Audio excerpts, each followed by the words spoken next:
This is going to be a tutorial on how to wire our Boateye360 camera to our Boateye360 switch, which is press on, press off. First thing you notice is that the switch has 4 cables. You've got white, green, black, and red.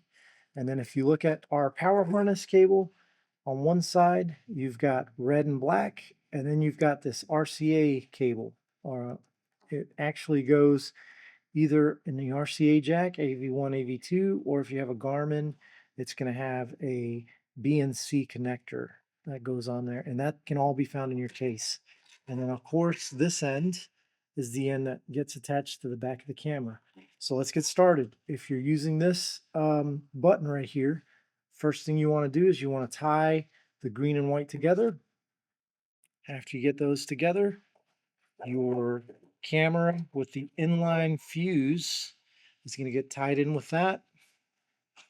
All right, so those get spliced together, and then you can have your black running from the camera and the black from the switch.